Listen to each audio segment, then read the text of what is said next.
파산은 그럼 무조건 받아들여지느냐? 채무자 스스로 나 파산자 만들어 주세요 신청을 하고 항상 신청에 대한 대답이 있는 거죠. 결정으로 너 파산됐다. 파산의 경우는 이 채권자들의 이해관계가 아주 막 급하니까 보통 우리가 무슨 어떤 선고하고 판단 내릴 때 날짜 몇 월 며칠까지만 하는데 이 파산은 시간까지 탁 나와요. 몇 시에 지금 선고한다. 그래서 탁 나와버려요. 그래서 그 정도로 막 이해관계가 긴급하니까. 그렇게 해서 파산이 선고되는 거예요. 이해되겠죠? 그런데 이런 면책을 받기 위해서는 면책 곧바로 신청이 들어가야 되는 게 아니고 파산을 먼저 신청을 하고 파산이라는 건 뭐예요? 공평한 채권의 청산을 위한 절차라고 우리가 일반적으로 말해요. 파산 절차라는 것은 공평한 청산. 그러니까 우리가 지난 시간에 배운 민사 집행은 개별적으로 채권자가 자기 채권을 해소하려고 집행하는 것임에 대해서 지금 파산 절차는 개별적으로 집행하지 말고 집행을 개별적으로 한 것을 스탑시키고 채권자들 니들 채권 다 이야기해라. 그 다음에 이 채무자의 재산을 추스린 다음에 n분의1씩 공평하게 나눠 갖는 제도예요. 다시 설명 잘 보세요. 우리가 말한 지난 시간까지 말한 민사집행 이 부분은 나 3천만 원 못 받고 있으니까 채무자 부동산에 대해서 채무자 동산에 대해서 집행한다라는 개별 집행이라고 그래요. 물론 그 개별 집행인데 그때 우리가 집행에 있어서 하나 개념을 가르쳐 준 것 중에 평등주의, 우선주의 이런 개념이 있어가지고 우리는 우선주의가 아니라 평등주의이기 때문에 누가 신청했어도 배당의 일정 시점까지 나머지 채권자들도 뛰어들어서 결국은 나눠 갖는 이런 형국으로 간다라는 얘기까지는 했어요. 그러니까 개별 집행이긴 하지만 평등주의가 결합돼서 약간 채권자들이 다 나눠 갖는 식으로 가긴 가요. 그렇지만 제도상으로는 개별 집행이라는 그게 일단 원리이고 한편 지금 파산 절차는 개별 집행해서 지금 이게 처리할 국면이 아니고 같이 포괄적으로 집행을 실시하니까 일단은 모든 사람들의 채권에 대해서 개별 집행을 스탑시키고 니들 채권 받을 거 신고해라.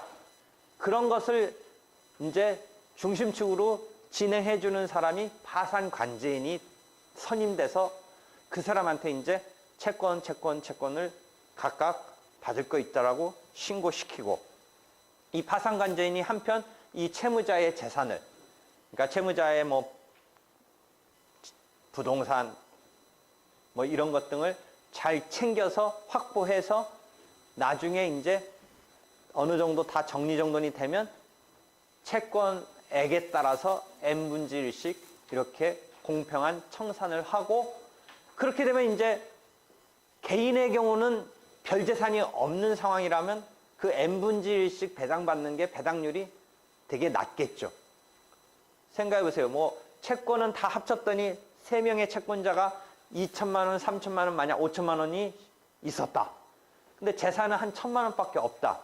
그런데 채권은 2천, 3천, 5천이니까 1억이잖아요. 그 다음에 재산은 추스렸더니 한 1천만 원이다. 그럼 배당률이 얼마예요? 10%밖에 안 되는 거죠. 그러니까 그 공평한 청산을 해서 10%씩 나눠줘요. 그렇겠죠? 한 10%에 해당하는 그러니까 2천, 3천, 5천이니까 200만 원, 300만 원, 500만 원씩 나눠줘요. 그럼 각각 90%는 못 받은 채 남는 이 채무를 어떻게 해준다? 면책해준다. 이런 시스템이에요.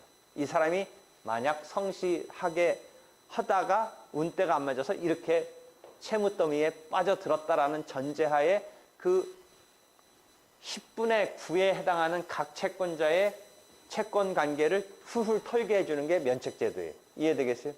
그런데 그럼 저번 시간에도 좀 얘기했듯이 과거의 파산은 이 채권자가 채무자를 응징하려고 했는데 지금은 채무자가 스스로 파산을 신청하는 그 용어를 자기 파산이라고 그래요. 스스로 자발적으로 신청한다는 의미에서 법률 용어는 아닌데 자기 파산이라고 그래요. 자기가 스스로 파산을 신청해요. 그럼 이 사람의 채무자 스스로 파산을 신청하는 의도는 파산이라는 것 자체만으로는 되게 불명예스럽거나 어떤 부정적인 이미지를 갖는 건데 왜 신청하겠어요? 그걸 신청하고 남는 채무를 면책을 받기 위해서 신청하는 거예요. 그러니까 스스로 채무자가 파산을 신청하는 궁극적인 이유는 면책으로 가기 위한 거예요. 곧바로 면책을 신청하는 건 안 되고 파산 신청이 있어서 청산이 되고 남는 채무를 면책해준다 이런 거예요. 이해되겠죠? 그렇기 때문에 파산을 스스로 신청하는 거예요. 그런데 거기에 무슨 용어가 하나 나오냐면 동시 파산 폐지라는 용어가 이건 법률 용어인데 대부분의 스스로 채무자가 파산을 신청하면 곧바로 동시 신청한 것에 파산을 선고하면서 동시에 파산이 즉 파산 절차가 폐지가 돼요. 동시 파산 폐지라고 그래요. 그럼 용어 잘 보세요. 파산을 신청을 했어요. 그랬더니 파산 자체의 신청에 따른 요건이 충족해서 법원이 너 파산해서 파산자가 되는 거 오케이 해줘서 파산 결정을 해주면서 동시에 공평한 청산을 밟게 되는 그 실질적인 절차를 열지 않고 폐지를 해요. 마무리를 져요. 왜 그래요? 이 사람 개인 채무자의 대부분은 별 재산이 없는 거예요. 있어봤자 요새는 핸드폰이 상당히 고가이긴 하지만 무슨 텔레비전 나부랭이밖에 없는 거예요. 그래서 재산 다 합쳐봤자 한 뭐 2, 300만 원밖에 안 되는 거예요. 채권은 막 한 합쳤더니 7, 8천 1억씩 되는 거예요. 대충 지금 감 잡아보니까. 그러면 공평한 청산을 하기 위해서 누가 등장해야 된다고 그랬어요? 그것을 이렇게 절차를 해줘야 되는 파산관제인이 등장해야 되는데 이 파산관제인 한 달 월급을 300만 원 정도 줘야 될 판인데 그 300만 원조차도 만만한 재산이 없는 사람한테 굳이 파산관제를 선임해서 공평한 청산을 해라 마라 할 만한 값어치도 없는 거예요. 그러니까 대부분의 이 신청자의 재산이 그런 정도라면 파산 절차를 열어서 공평한 청산을 진행하기 위한 파산관제인 선임 등에 따른 이 재산 청산 절차를 밟을 필요도 없을 만한 재산이기 때문에 그냥 선고해주면서 폐지를 해요. 그런 절차 열어봤자다. 배보다 배꼽이 더 크다. 그래서 폐지를 해버려요. 그러면 채권자들의 변제는 한 푼도 안 되는 셈이 되니까 100% 남잖아요. 그걸 곧바로 이제 면책으로 가요. 그러니까 개인 파산의 특징은 대부분 스스로 신청하는 파산 절차를 스스로 신청하는 자기 파산이다. 그 다음에 이 사람들의 의도는 면책을 목적으로 한다. 그 다음에 대부분 동시 파산 폐지가 된다. 즉 파산관제인이 선임되지 않는 채. 그 다음에 이제 면책으로 들어가니까 100% 변제되지 못한 채 그 채무가 탕감되게 된다. 받아들여진다면. 이런 게 전형적인 거예요. 근데 최근에 처음에는 이런 파산이 10년 전에는 이제 안 알려지다가 이제 조금씩 알려지다가 그래서 되도록이면 채무자를 구제해 주려고 잘 안 따지고 약간의 이런 요건의 충족 같은 것을 또는 재산을 좀 이렇게 의심스러운 게 숨긴 거 등등이 의심스러워도 그냥 가급적 해주려고 했는데 어느 순간부터 이 도덕적 해이가 와가지고 아까 말한 막 조작적으로 신청도 하고 하니까 안 되겠다. 이거 살펴봐야겠다. 진짜 재산이 이게 동시 파산 폐지할 정도로 이게 뭐 지금 2, 300만 원밖에 없는지. 왜냐하면 처음에 파산 신청할 때 자기 재산을 신청하는데 막 이 보통 살아온 이런 과정을 보니까 이게 분명히 지금 뭔가 어디 재산이 있던 게 갑자기 없어지고 좀 이상해요.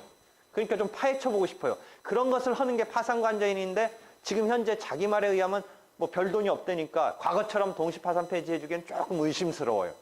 근데 하여튼 이 파산관제인으로서 변호사가 선임돼서 월급 300만 원 주고 한 두세 달 그런 과정을 거치면 이게 배보다 배꼽이 클지도 모르니까 이게 좀 파산관제인을 정상적으로 선임하는 것은 또 이게 부담이 돼요.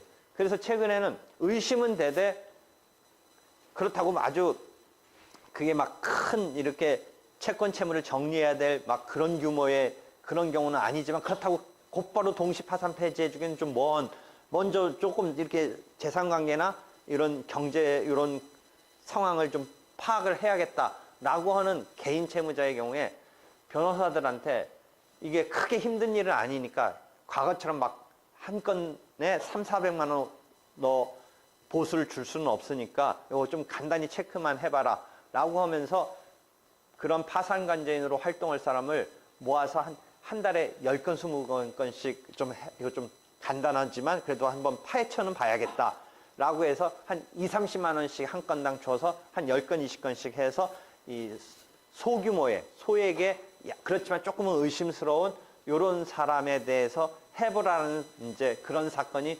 최근에는 이제 많아졌어요. 과거에는 거의 오케이 해주다가 동시파산 폐지로 갔는데 요새는 조금 소규모의 이런 어떤 채권 채무액이 그리 많지는 않은 소규모지만 그렇다고 그냥 오케이 해주기는 좀 뭐한 이런 것에 대해서 보수를 한 2, 30만 원씩 주면서 한 10건, 20건씩 처리해라라고 해서 파산관제인으로 변호사를 이제 이렇게 선임을 해서 최근에 젊은 변호사가 그런 거 하는 거가 이제 변호사 시장의 여러 가지 상황도 어려우기도 하고 또 그런 거는 자기 전문적인 어떤 역할을 해줄 수 있는 새로운 영역일 수도 있고 해서 그런 역할로서의 인기가 좀 있어서 하는 경우가 변호사로서도 젊은 변호사들이 많이 한다고 해요.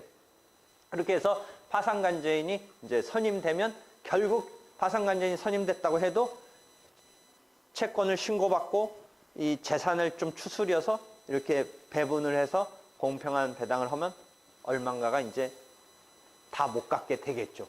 그러면 그것을 면책을 신청을 해서 그럼 면책을 신청하면 이제 면책이 신청되면 면책 불허가 사유가 있어요. 면책을 신청하면 이제 면책 불허가 사유가 쭉 있어요. 면책을 신청하면 이제 아까 말한 대로 막 사기적인 사술로서 돈을 빌렸다든지 자기가 이미 경제적으로 파탄 상태에 들어가고 있는데 계속 거짓말 치면서 돈을 추가로 빌리는 거예요. 왜냐하면 정상적으로 하면 돈을 안 빌려주겠죠. 누가 망하는 사람한테 돈 빌려주겠어요. 그러니까 뭔가 끊임없이 거짓말을 치면서 돈을 빌린다든지 또는 그렇게 망하게 된 빚을 못 갚게 된 그것을 지급불능이라고 하는데 우리가 다시 아까 그 화면에 가서 보면 파산이 받아들여지는 원인이 지급불능이에요. 그러니까 우리가 단순히 빚이 많다고 꼭 받아들여지는 개념은 아니에요. 그러니까 지급불능과 채무초과라는 어떤 하나의 개념 두 개를 이해해야 되는데 채무초과는 플러스 마이너스 따졌을 때 채무가 초과됐다. 채무가 초과된 것만으로는 파산이 꼭 받아들여지지는 않아요. 뭐 거의 엇비슷한 개념이라고 생각할 수 있지만 지급불능과 채무초과를 굳이 비교해 본다면 지급불능은 단순히 지금은 일시적으로 마이너스 부채가 크지만 그 사람의 능력이나 신용이나 노동력에 의해서 조만간 그게 커버가 될 수 있다면 이건 파산은 아직은 할 필요가 없는 경우예요. 그러니까 당장 지금 빚이 한 2천만 원 초과했다. 그렇지만 이 사람이 무슨 장사를 하고 있으면 다음 달 뭔가 돈이 돌아오면서 뭐 2천만 원 정도는 플러스 마이너스 금방 회복이 된다든지 또는 지금 이 사람이 한 1,000만 원 빚이 있는데 이 사람의 지금 능력상 뭐 그 정도는 한 6개월 만에 회복해서 갚을 수 있다든지 그러니까 그 채무자의 신용이냐 노동력이나 신용이나 어떤 여러 가지 능력에 비춰서 지금 마이너스이긴 하지만 그게 이렇게 일시적인 거지 어떤 흐름상으로는 회복될 수 있는 것이라면 지금 파산에 있어서 파산 원인, 파산을 선고할 만한 그 원인, 신청을 받아줄 상황으로서 받아들여지지 않는다라고 해요. 그러니까 채무 초과만으로는 파산이 받아들여지지는 않는다가 기본 개념인데 개인의 경우는 개인 채무자의 경우는 그 채무 초과가 또 회사의 경우는 이제 또 다른 국면으로 회사의 종류에 따라서 다른 국면으로 가는데 순수한 개인의 경우는 채무 초과만으로는 아니고 이 사람의 노동력, 신용, 뭐 지식 이런 것, 살아온 경력 등에 비춰서 꼭 그게 파산 원인이 되는 건 아니다. 다만 그런데 채무가 초과하면 일반적으로 우리가 지급불능이라고 뭐 이꼴적으로 볼 수는 있지만 법적 개념이나 실제 개념으로는 좀 틀린 개념이다. 이해하겠죠? 그러니까 지급불능이어야 된다. 지급불능이다. 그래서 파산이 지급불능으로 받아들여져서 파산이 선고되고 별재산이 없어서 동시파산 폐지가 되고 그 다음에 면책이 신청되고 면책이 신청됐는데 면책 불허가 사유에 해당하느냐를 심사해서 아니게 되면 면책이 돼서 훌훌 털고 프레시 스타트를 하는 것이다. 이런 개념이에요. 그럼 면책 불허가 사유는 아까 말한 대로 사술로서 돈을 빌렸다든지 뭐 도박 같은 것을 해서 그렇게 빚더미에 앉았다든지 뭐 이런 거예요. 그런 면책 불허가 사유가 없다면 면책을 해줘요. 이해되겠죠? 그래서 프레시 스타트를 해요. 다만 면책 중에도 지금 불허가 사유를 얘기했는데 또 한편 뭐가 있냐면 면책에서 해준다고 했더라도 그런 채권 채무 관계는 면책의 대상이 아니에요. 그래서 비면책 채권이라는 개념이 하나 나와요. 면책이 안 되는 채권이 있어요. 국가가 악착같이 세금은 받아가요. 그러니까 내가 이렇게 쫄딱 망해서 면책이 됐더라도 뭐는 끝끝내 짊어지고 가야 돼요? 세금 같은 건. 그런 건 내야 돼요. 그 다음에 벌금 같은 거 내야 돼요. 국가가 악착같이 또 지네 건 다 받아가요. 벌금 같은 것은 어떤 재산적인 경제활동에 의한 게 아니고 어떤 다른 각도니까 그건 어떤 그 사람한테 대한 처벌로서의 의미니까 그건 납부해야 돼요. 그러니까 그런 거는 그대로 다시 자기네들이 면책했어도 받아갈 뭐 그런 게 뭐 비면책에서 면책이 안 되는 채권이에요. 하여튼 그런 개념 속에서 면책이 되는 거예요. 되겠죠? 그런데 이제 이 파산이 되고 나서 면책이 되는 이 두 단계 절차를 나는 원스톱으로 좀 해줬으면 어떻겠느냐. 이 개인 채무자가 실제 파산을 신청하는 의도는 결국 면책을 받기 위한 건데 지금까지 설명은 면책을 가기 위해서는 파산을 신청하고 그 다음에 파산이 동시 파산 폐지든 뭐든 마무리된 다음에 면책을 신청해서 면책이 받아들여져야 되는데 이 파산이 마무리되고 나서 1개월 이내에 면책을 신청해야 되는데 사람은 파산만 신청하고 이제 그게 다 이제 되면 되는 거라고 생각하고 그 추가적인 신청을 1개월 이내에 안 한다든지 하는 경우가 혹시나마 있을까봐 나는 아예 원스톱을 해주자라는 얘기를 해서 그런 것이 반영이 돼서 실제 지금 규정은 어떻게 되냐면 처음에 파산 신청할 때 이 사람이 나는 면책 신청, 파산까지만 하는 거지 면책하는 거는 아니다라고 적극적으로 밝히지 않는 한 면책까지 신청한 것으로 보자라고 그런 의견이 반영돼서 조문의 규정에 반영되어 있어요. 무슨 차이냐? 과거에는 파산 신청을 하고 파산이 마무리되고 면책을 또 신청하고 해당 사항에서 체크가 돼서 면책이 허가되는 뭐 이런 것이었는데 대부분의 경우는 면책을 받고자 하는 게 그 의도이다. 그렇기 때문에 처음에 파산 신청할 때 나는 면책을 원하지 않는다는 아주 희한한 경우가 뭐 있다면 모를까. 그렇지 않으면 대부분 면책을 원하기 때문에 면책으로 가려고 파산을 신청하는 것이기 때문에 면책 신청에 있어서 자기가 적극적으로 나는 파산만 하는 거지 면책은 생각하지 않는 거다라고 그렇지 않는 이상은 면책까지도 신청한 것으로 봐주라 라고 바뀌었어요. 그렇게 해서 그러니까 아예 완벽하게 일체화하면 제일 좋겠는데 이게 완벽한 일체화가 안 됐어요. 왜 그러냐면 연역적인 거예요. 파산은 처음에 회생과 달리 회생적인 거와 달리 뭐예요? 파산은 본래는 이 사람 해체하는 거예요. 거기까지였었어요.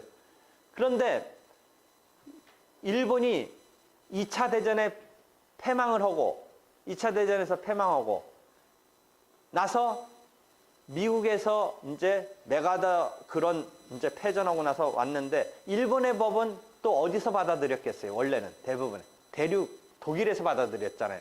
독일이 이제 이런 면책을 생각하지 않고 있었던 법이었는데 그걸 받아들여서 갖고 있었는데 그 2차 대전에서 패전하고 나서 미국이 이제 일본에 여러 가지 이제 영향력을 행사하면서 법도 이렇게 해서 미국식은 이 프레시 스타트라는 개념이 있는데 니네 법은 왜 그런 게 없냐라고 해서 그것을 갖다가 마련하라고 하니까 기존 파산제도에다가 면책제도를 플러스 시켜놓은 거예요.